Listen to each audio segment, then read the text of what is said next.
사람이 여러 가지 일들 속에서도 기뻐한 일이 있어요. 사람에게서도. 그리고 자녀들도 아이고 저놈은 참 부모를 기쁘게 한다, 부모를 행복하게 한다, 그런 자녀도 있어요. 그런가 하면 속색이고 또 근심 걱정 끼치는 자녀도 있어요. 근데 우리 하나님도 마찬가지예요. 우리 성도들 볼 때 내가 정말 너를 기뻐하고 내가 너로 하여금 내 복을 너에게 쏟아주고 내가 너를 잘되게 하리라고 하는 믿음 두 가지가 있어요. 그게 바로 히브리서 11장 6절에다가 기록을 해놨어요. 하나님이 뭐라고 기록했냐면은 히브리서 11장 6절에 하나님이 기뻐하시는 믿음이란 말이 있어요. 하나님이 기뻐하시는 믿음. 그게 무슨 기쁨? 하나님이 기뻐하시는 믿음. 그래서 하나님이 기뻐하시는 믿음은 딱 두 가지인데, 첫째, 살아계신 하나님을 믿는 거예요. 근데 이제 습관적으로 주일날은 교회가 이렇게 종교적인 습성 가지고 신앙생활하는 사람들이 있어요. 그런 사람들을 복되게 해주기 위해서 오늘 이 시간에는 우리가 교회 나올 때 하나님을 믿는 믿음이라는 것은 살아계신 하나님을 믿는 게 하나님이 기뻐한 것이다. 두 번째는 살아계신 그 하나님을 찾는 자에게는 반드시 상을 주신 하나님이라는 거예요. 이 두 가지 믿음. 그러니까 오늘 예배드리면서 말씀을 통해서 하나님을 찾아야지, 하나님을 만나야지, 하나님이 어떤 말씀 하셨을까, 그렇게 찾고 구하는 자에게 상을 준다는 거예요. 우리가 상 받을 때 얼마나 행복하고 좋습니까? 초등학교 다닐 때, 중학교 다닐 때 상 받을 때 얼마나 좋습니까? 예, 저는 상 좀 받아본 사람이에요. 굉장히 좋아요. 많이 좋아요. 예. 그래, 더구나 살아계신 하나님이 상 준다고 하니 이거야말로 다 할 수 없죠. 영광의 면류관, 생명의 면류관, 의의 면류관, 아주 이런 말할 수 없잖아요. 그런 상을 하나님이 주신 그런 믿음을 가져야 된다는 거예요. 그런 믿음을 기뻐한다는 거예요. 그런 믿음을, 기적을 준다는 거예요. 그런 믿음, 두 가지 믿음, 살아계신 하나님, 그 믿음 꼭 가집시다. 우리가 믿는 하나님은 죽은 하나님? 예. 살아계신 하나님. 그래서 아브라함의 하나님, 이삭의 하나님, 야곱의 하나님, 하나님은 죽은 자의 하나님이 아니요 산 자의 하나님이다. 그러니까 세상 사람들은 하나님이 없다고 그래요. 왜? 자기가 죽었으니까. 살아있는 자는 살아있는 하나님을 알아봐요. 죽은 자는 하나님에 대해서 몰라요. 감각이 없어. 진짜 사람 죽으면요, 예, 감각 없어요. 무슨 말해도 못 알아요. 죽었으니까. 그러나 살아있는 자는 음성을 알아들어요. 금방 반응이 옵니다. 하나님은 살아있는 하나님, 살아있는 자의 하나님. 그래서 우리에게 반응이 나타나는 거예요. 이게 살아있는 하나님을 믿으라는 거예요. 그 하나님을 찾는 자에게는 상을 준다는 거예요. 이 두 가지 믿음을 가지라는 거죠. 그래서 오늘 이 본문에서 그런 말씀을 하고 있어요. 오늘 본문 한번 봐보십시오. 이 상황이 어떤 상황이냐면은 북한보다도 더 어려운 상황이었어요. 거기다 가물어서요, 죽거나, 또는 그때 대통령이 왕이 누구였냐면은 아합이고, 그 후궁이, 그 왕미가 그 여자분이 이세벨인데 워낙 김일성, 김정일 섬기는 우상보다 더 강하게 바알신을 섬긴 분이었어요. 그러니까 그 속에서 하나님을 믿고 신앙생활하기가 너무 어려운 거예요. 믿음생활하기가. 이 상황에서, 이런 어려운 상황에서 바로 누가 있었냐면 엘리야가 있었어요. 엘리야가. 근데 이제 우리 한국도 비가 6개월, 1년만 안 와보세요. 다 못 산다고 그래요. 3년 6개월 동안 가물 때 이건 이루 말하라 다 죽는 거 이게.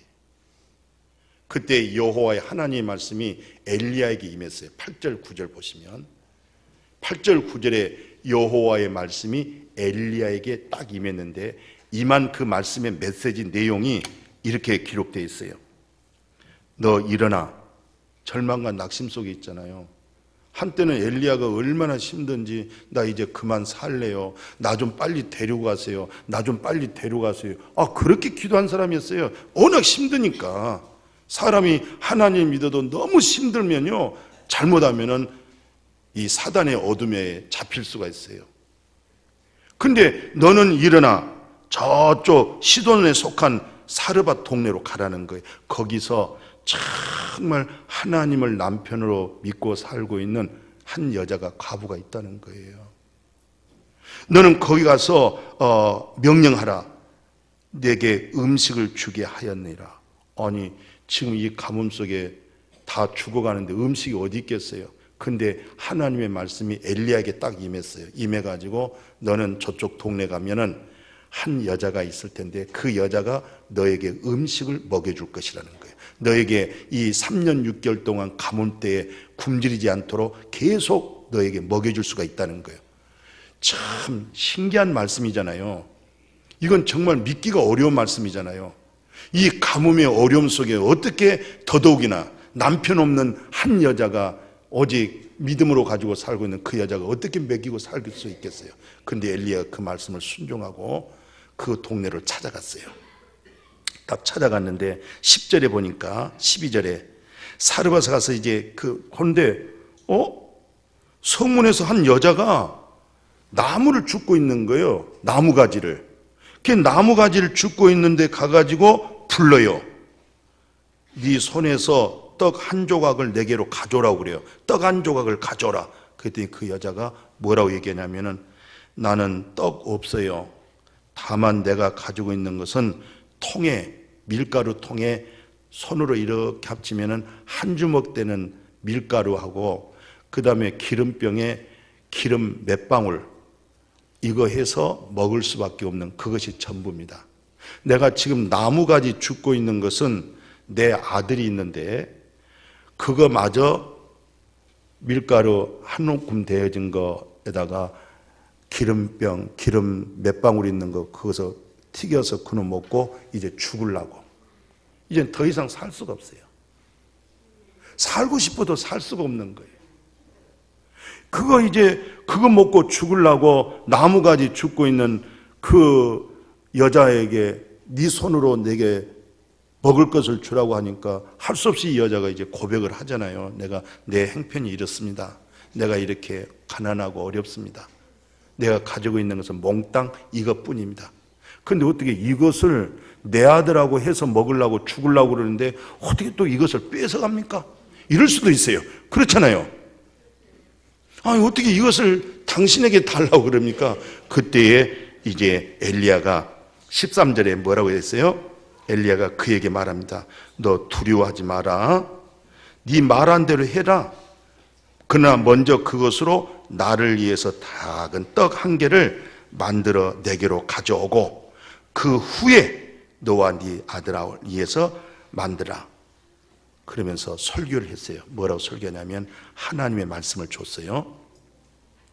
이스라엘의 하나님 여호와께서 말씀이 나 여호와가 비를 지면에 내린 날까지 그 통의 가루에가 떨어지지 아니할 것이고 그 병의 기름이 없어지질 않을 것이다. 이것이 하나님이 주신 말씀이었어요.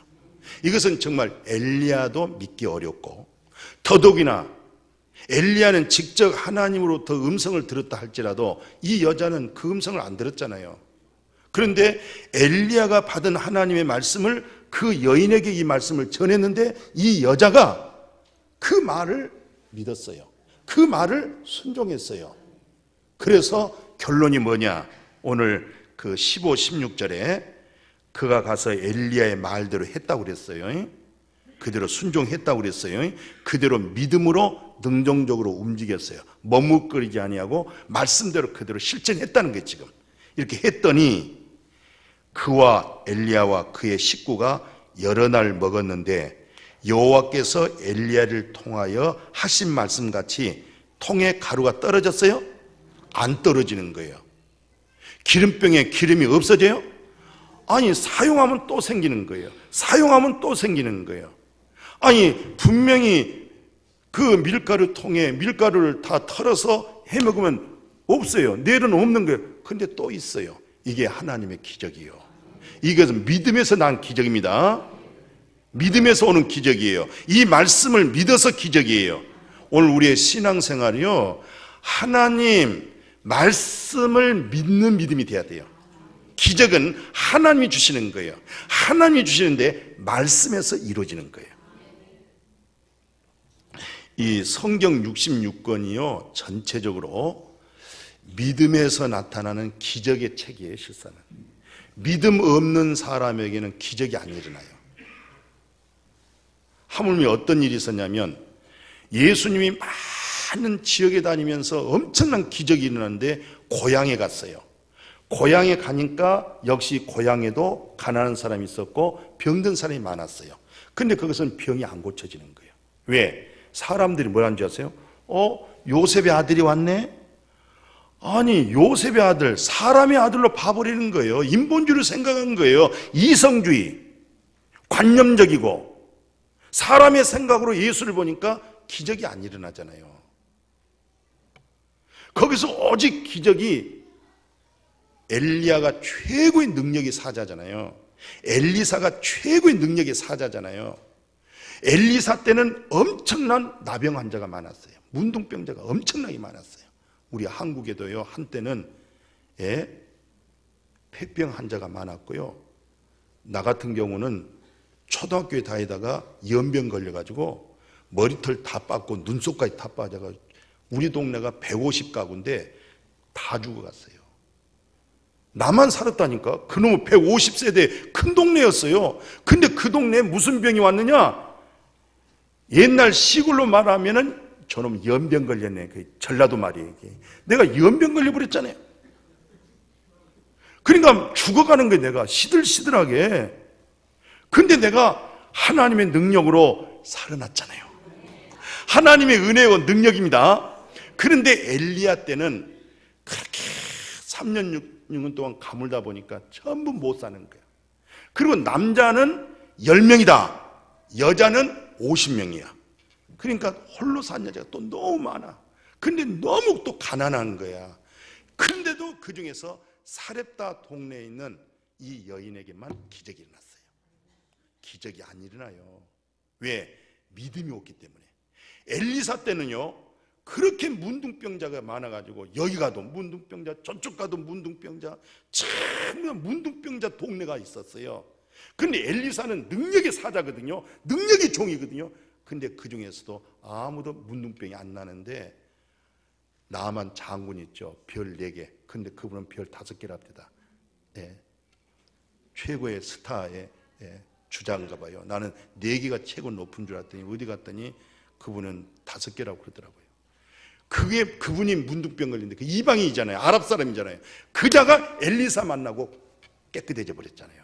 그게 사람들이 그렇게 믿음이 없어요. 오직했으면 예수님이 장태에서 피를 불어도 춤을 추지 않고 통곡에도 울지 않고 그렇게 사람이 굳어지고 강팍해졌어요.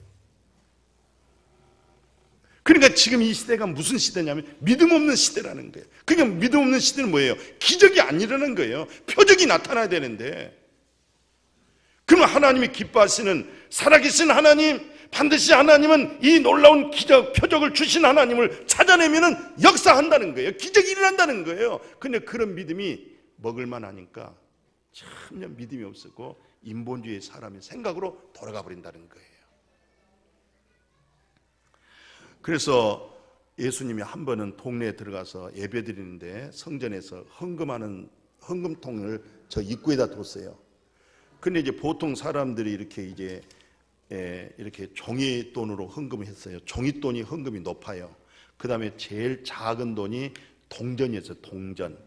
근데 한 여자가 헌금을 하는데 남들은 다 이렇게 들어가면서 헌금에다 뚝뚝 넣고 하는데 소리가 안 나잖아요. 이렇게 해서 10,000원짜리라든가 이렇게 10만원짜리라든가 5,000원짜리 종이로 했는데, 근데 동전은 우리 한국에 있는 1원 있죠. 1원. 그게 이제 한 냅돈인데, 한 냅돈, 두 냅돈이니까 두 냅돈을 딱 넣으니까 땡그랑 2개가 똑똑 들어간 거예요. 그 소리를 예수님이 듣고 그 성경에 뭐라고 얘기하냐면은 그 마가복음 12장 41절에 42절에 어떻게 헌금하며 돈 넣는가 이제 보시고 있는데, 부자는 많이 넣었어요. 근데 한 가난한 과부는 와서 두 냅돈 고르반 동전을 갖다가 덩그랑 넣었어요. 근데 예수님이 43절에 뭐라고 하냐면은 제자들 다 불러 모아놓고 설교를 합니다. 내가 진실로 너희들에게 말하는데 이 가난한 과부는 헌금함에 넣는 모든 사람보다 많이 넣었다는 거예요. 당황스럽잖아요. 그러면서 그들은 다 자기 풍족한 중에서 다 넉넉한 데서 얼마만큼 이렇게 자기 살 것 남겨놓고 쓸 것 남겨놓고 다 놓고 얼마 딱 띄워주는데, 이 여자는 자기 소유가 다 두 냅돈 뿐이에요. 모두가 두 냅돈 이상은 없어요. 그걸 전부 다 바쳤다는 거예요. 이 말이 무슨 말이냐면은, 하나님은 우리를 사랑하셔서 독생자를 줬어요. 예수 그리스도는 내 허물과 죄와 불의와 마귀 사탄의 죄종으로 되어 있던 나를 살리기 위해서 예수 그리스도는 자기의 전부를 줬어요. 자기의 전부를 바쳤어요. 아멘. 피 한 방울까지 심장에 창이 찢어지면서 심장이 파열되면서 심장 속에 있는 물까지 다 쏟아버렸어요. 머리에서 피가 쏟아지죠. 손과 발에 피가 쏟아지죠. 옆구리에 창받아 피 쏟아지죠. 얼마나 예수님 많이 채찍에 맞았습니까? 우리 질병 때문에. 병을 고쳐주기 위해서. 전체 다 나를 위해서 주신 거예요. 이 여자 자기의 소유가 전부 두 냅돈이야. 이 전부를 드린 것을 일컬어서 최고로 많이 드렸다는 거예요. 액수로 볼 때는 최고 작아. 헌금 계수에 들어갈 수도 없어. 근데 우리 주님은 최고 많이 드렸다. 왜? 자기에 있는 모든 소유를 다 바쳤다는 거예요. 내게 있는 모든 것이라는 거, 정말 내가 가지고 있다는 이 소유를 전부 하나님을 위해서 턴다고 하는 거 쉽지 않습니다. 이거 정말 하나님의 큰 능력의 기적을 체험하지 않고는 온전한 이 과부처럼, 이 여인처럼 드릴 수가 없는 거예요. 예수님의 인정은 이 자기의 모든 것을 드렸다는 거예요. 예수 그리스도는 우리를 위해서 모든 것을 속죄함으로 드렸습니다. 아멘. 이게 구속사적인 모든 것을 드렸다는 거예요. 이제 우리가 그 은혜 받고 나니까 이제부터 우리 어때요? 자기 자신을 위해서 산 사람 없잖아요. 다 주님의 복음을 위하고 하나님의 영광을 위해서 살잖아요, 이제. 아멘요? 자기 자신을 위해서 사는 사람들은 무서운 사람이요. 이런 사람들이 어디 기관 속에 가면은 국가 돈 다 위험이 오는 거고, 공동체 가면은 다 자기 소유를 삼으려고 하고, 섬기는 것이 아니라 군림하려고 하니까 이런 사람들은 무서운 사람들이에요. 선중기가 뭡니까? 그리스도로 하여금, 나로 하여금 당신을 행복하게 만들고, 당신에게 기쁨을 주고, 당신을 섬겨주고, 당신을 행복하게 해주고, 하나님의 영광을 위해서, 주님의 복음을 위해서 우리가 그렇게 살고 있잖아요. 아, 맞아요. 딱 맞아요. 그러니까 더 행복하잖아요. 나를 위해서 사는 사람들은 불행한 거예요. 사랑만 받으려고 할 때는 너무 고통스러운 거예요. 사랑하고 사니까 얼마나 자유하고, 사랑하고 사니까 얼마나 기쁜지 모르겠어요. 어디 가서 항상 구걸만 하려고 하고, 얻어만 먹으려고 하고, 똑같이 차 한잔 하러 가자, 오늘 우리 냉면 한 그릇 먹자 하는데 자기는 항상 안 살려고만 먹으려고 해보세요. 얼마나 그 먹는 게 체지. 오늘 내가 섬겨야 되겠다, 내가 대접했다, 그런 마음으로 하면 얼마나 소화가 잘 되겠어요. 얼마나 그 시간에 행복하겠어요. 얼마나 그 시간에 기쁘겠어요. 기적이 일어나죠. 아멘. 이제 주님이 우리를 위해서 다 줘버렸잖아요. 이제는 내 자신에서 사는 사람이 없어요. 하나님의 영광을 위하고. 그러니까 마음이 하늘에 있는 거예요. 보배가 하늘에 있는 거예요. 그렇게 저축하기를 축복합니다. 정말 쓰지 못하고 사용하지 못하고 관광도 못 해보고 그렇게 돌아가신 분들은 정말 안타까웁니다. 사회에 헌신할 수도 있어야 되고, 교회에 봉사할 수도 있고, 하나님의 영광에서 살 수 있는, 그렇게 살 때에 당신은 굉장히 너그럽고 부유하고 기쁨이 있고 행복하고, 우리가 인생을 그렇게 만들어 가십시다. 예수님께서 본인이 이제 죽을 장례식을 알고 세상에 아무 죽은 얘기를 그렇게 잘 안 했거든요. 그것은 조심스러운 일이거든요. 제자들이, 예수님이 죽는다면 제자들이 즐거워하잖아요. 당신이 살아서 대통령 돼야지, 우리가 그래야 한 자리 할 텐데 죽는다는 말이 무슨 말이에요? 그런데 오늘 요한복음 보시면은 이런 엄청난 말을 했어요. 뭐라고 얘기하냐면 12장 3절에 보니까 마리아가 지극히 비싼 향유, 그 순전한 나드 한 근을 갖다가 예수의 발에다 붓고 자기 머리털 가지고 예수님의 발에 묻혀있는 향을 닦아내잖아요. 이건 굉장한 놀라운 은혜가 아니면 이건 될 수가 없어요. 생각해 보십시오.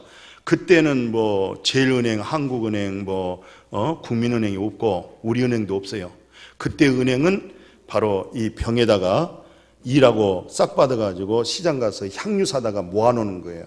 이 향유는 언제든지 돈만 필요하면 바로 가면 바로 팔려요. 근데 향이 여러 종류입니다.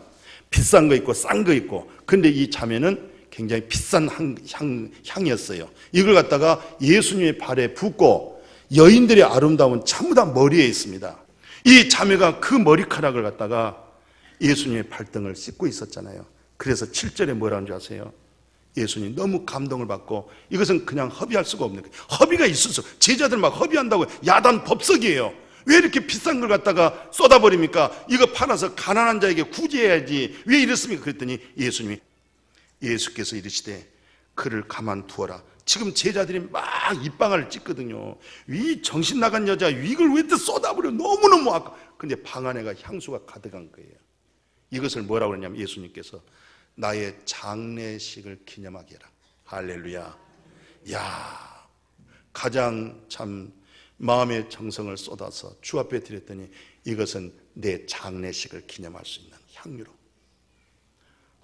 부활의 생명으로 나오잖아요. 생명의 냄새를 풍길 수 있도록 이렇게 하나님께 귀하게 쓰임을 받는 거예요. 우리가 잘 아는 예수님이 아주 엄청난 말씀을 복음을 전했어요. 누구 때문이냐면은 어린아이 때문에 그랬습니다. 그 도시락 때문에 그랬어요. 그 요한복음 6장 9절에서 10절을 보니까 사람이 5,000명인데 그것을 조금에다 이 손바닥 반만한 떡만 해도 5,000명을 먹인다고 할 때는 돈이 어마어마하게, 그때 돈으로 300만 원이거든요. 300만 원이면 엄청난 돈이거든요. 그러니까 제자들은 빨리 집으로 보내세요. 근데 예수님을 따라다니면서 말씀 받고 은혜 받느라고 허기가 졌잖아요. 근데 그 시간에 보낼 수가 없어요. 예수님이 아니야, 먹을 것을 줘야 돼. 아니 여기서 어떻게 뭘 먹입니까? 300만 원 가져도 이만큼밖에 안 될 텐데. 그때 어린아이가 엄마가 싸준 도시락이 있잖아요. 광야로 나갔잖아요. 이제 소풍 나갔는데 그 도시락을 예수님 앞에 드렸어요. 제자가 그걸 가지고 안 드리라고 한 제자가 예수님 앞에, 예수님 이거 어린아이의 도시락이에요. 이게 딱 바쳤다네. 예수님이 그 도시락을 딱 들고 하나님을 향해서 축복 기도를 하는데, 그리고 나서 이 떡을 떼주는데 50명, 100명, 200명 이렇게 줄 서서 쫙 있는데, 이야, 이걸 주면 또 생기고 주면 또 생기고, 할렐루야. 이렇게 해서 5,000명이 먹고 부스리기만 해도 방주에 12방주가 차버렸어요. 이것을 가지고 예수님이 뭐라고 얘기하냐면, 같은 6장에서 여기서 이제 생명의 소리가 나오는 거예요. 그 생명의 소리가 요한복음 6장 35절에 나는 생명의 떡이야. 나는 생명의 떡이니까 예수 그를 통해서 영원한 생명을 얻게 하고 나는 그 생명의 생수를 주기 때문에 내게 온 자는 목마르지 아니한다. 어린아이의 도시락이요, 예수 그리스도의 생명의 떡으로 나타나시고요, 생명의 생수의 성령으로 나타나는 거예요. 이렇게 믿음의 기적을 일으키는 거예요. 땅의 것이 하늘의 것으로 바뀌어버리는 거예요. 보이는 것이 보이지 않는 영원한 것으로 바뀌어버리는 거예요. 이런 기적을 났다는 거예요. 지금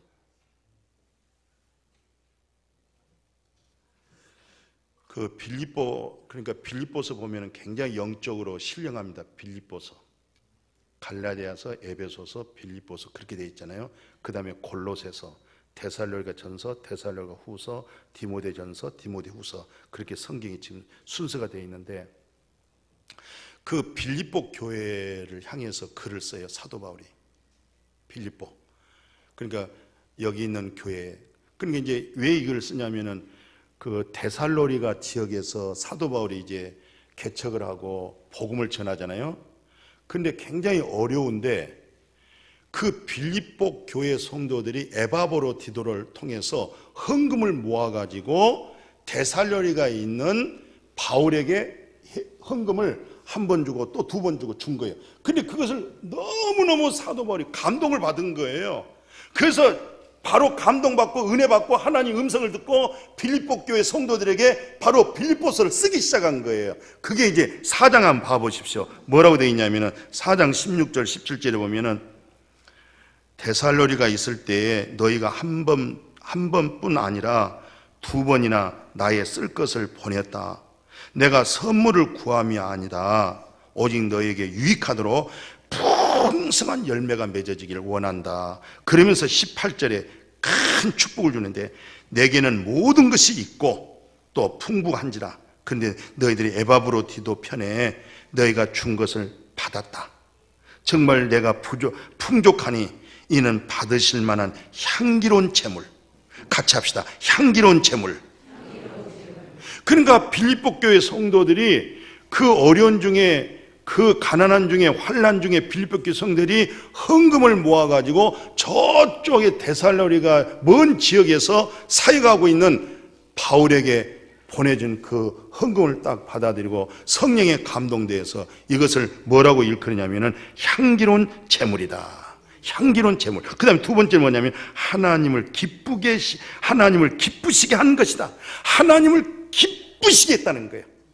예, 하나님께 향한 기뻐하는 믿음, 살아계신 하나님에 대한 믿음, 그 다음에 상 주시는 하나님의 믿음, 하나님을 기쁘시게 했다는 거예요.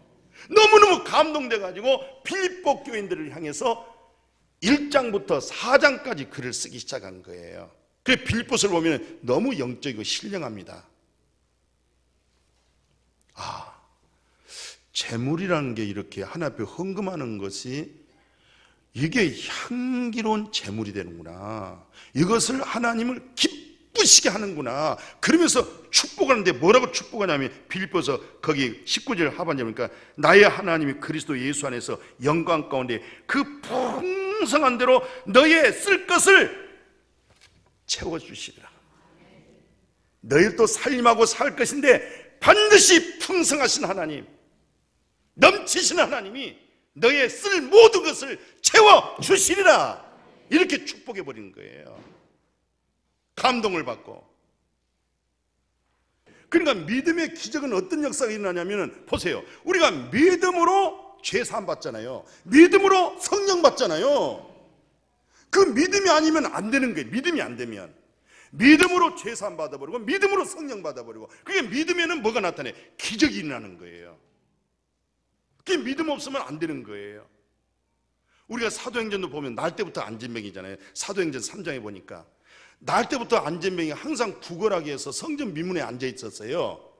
사람 지나가면 한 푼씩 얻으려고. 그때 베드로 요한이 기도하러 가다가 네가 지금 나한테 요구한 것은 동전을 요구하고 있는데 나는 너에게 줄 동전은 없어. 나에게는 있어. 뭐가 있느냐? 그리스도 예수, 생명의 능력, 변화를 주시는 능력, 예수 그리스도의 이름으로 일어나라 했더니 벌떡 일어났어요. 일어나가지고 뛰고 찬양했잖아요. 믿음 속에서 기적이 일어난다니까요. 믿음 없으면 기적이 안 일어나요. 내년부터는 설교를 좀 짧게 하고 그 다음에 환자들을 위해서 기도하고 사업을 위해서 기도하고 그렇게 그 공간을 좀 만들어 보려고 그래요. 짧은 시간에. 왜? 믿음에는 역사가 일어난다. 믿음에는 기적이 일어난다. 믿는 자 내 믿음대로 되어질죄다. 믿음의 역사 이렇게 일어나기를 주의 이름으로 축복해요. 기적을 일으킬 수 있는 믿음을 가집시다. 내 믿음 가지고 너도 살고 나도 살고 모두를 살려낼 수 있는 이런 기적 일으키는 믿음 되어지기를 주의 이름으로 축복합니다. 거룩하신 하나님 감사합니다.